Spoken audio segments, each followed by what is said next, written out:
Hello. The purpose of this video presentation is to give you a very simple guide to Forex investing. It's very much aimed at beginners. So what exactly is the Forex market? Well, first of all, it's the biggest financial market in the world with over $4 trillion traded daily. That's about 100 times the size of the US stock market. So it is absolutely massive. What it involves is basically buying one currency and selling another. So, for example, buying US dollars and selling Japanese yen. Currencies are always traded in pairs in this way. If you're a retail customer like you or I, and you want to set up an account, you would either do it via a Forex broker or direct with a dealer. The two are fairly synonymous, the main difference being that a dealer would actually take a position on the other side of your trade, whereas a broker would probably not hold a position himself. They would trade through another dealer.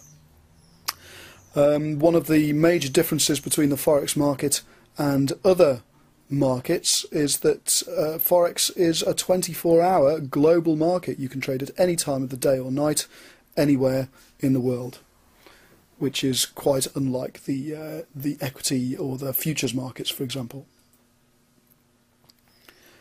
So why invest in the Forex market in the first place? Well, first of all, it's very cheap to trade. There are no commissions necessary. You don't have to pay commissions or fees to your broker or to your dealer. Some brokers do actually charge low commissions, but generally the way that the Forex brokers and the dealers make their money is on the bid and ask spread. So they will quote you a buy and a sell price, and they will make their money on the difference between the two. So you don't have to pay commissions or fees like you would in the futures market, for example. The startup requirements in terms of capital are very low. You can start trading with as little as maybe $250 or $300. Again, that's unlike many other markets. We wouldn't necessarily recommend that you start with such a small amount, but at least you can get into the market for a small amount like that. And there are some very tight bid-ask spreads. That's another good reason to invest. The difference between the buying price and the selling price in the Forex market is generally very, very small. So you're not losing money on that spread. As mentioned previously, it's accessible, so you can trade 24 hours a day. Online, so all you need is a computer and access to the internet to be able to do that. And it's a highly leveraged market. I'll speak more about that in a minute or so, but basically that allows you to control very large positions and to make big profits for a pretty small outlay. Of course, there is a downside to that, which again I will discuss. Just a couple more reasons to invest in the Forex market. The liquidity, you are always able to trade. There is no chance of anyone cornering the market in a particular currency, for example, or in a currency pair. Unlike with the equities market, like with, for example, what happened on the 6th of May 2010 with the flash crash, where people were unable to unwind their positions, in the Forex market that would almost never happen. You would always be able to trade. You would always be able to unwind a position if you needed to. There are plenty of free resources out there. Different types of analytics and charts and graphical technical analysis packages. There are resources for paper trading, for setting up demo accounts. Typically, when you set up a new account with a broker, you will have access to a demo or paper trading account, so you can try out positions first before you actually trade real money in the market. And it's very easy to get started, as mentioned earlier. You don't need a lot of capital to start, and all you need is a computer with an internet connection, and then you're good to go. So here's an example of a simple Forex trade. Say, for example, I wanted to buy 10,000 British pounds against the US dollar at an exchange rate of 1.5250. As I mentioned earlier, Forex trades are always done in currency pairs. So this is the pair of British pounds versus the US dollar. What I would do, I would buy 10,000 British pounds and I would be short then 15,250 US dollars.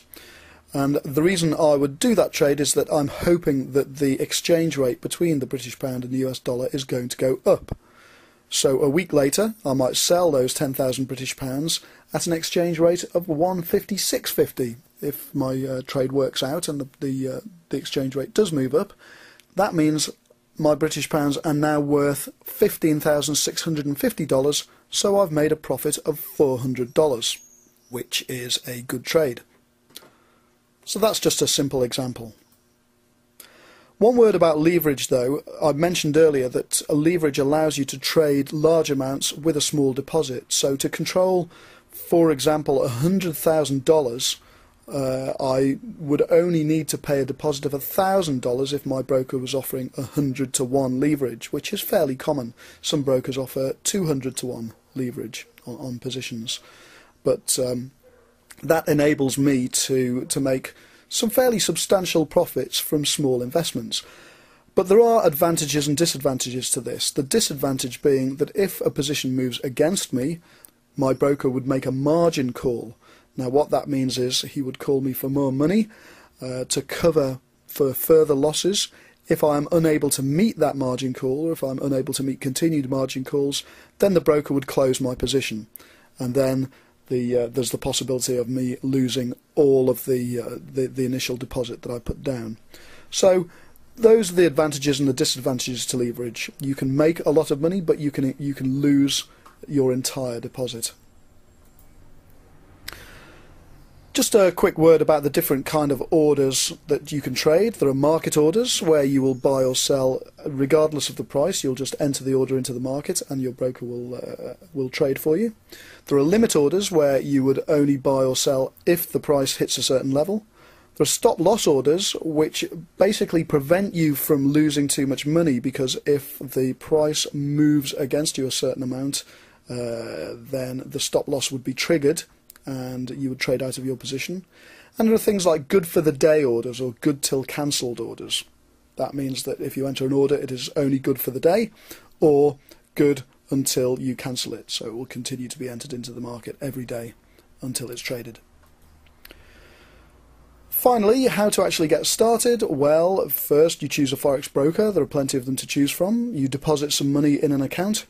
You need to be sure that you have a computer that's connected to the internet, and then you can start trading.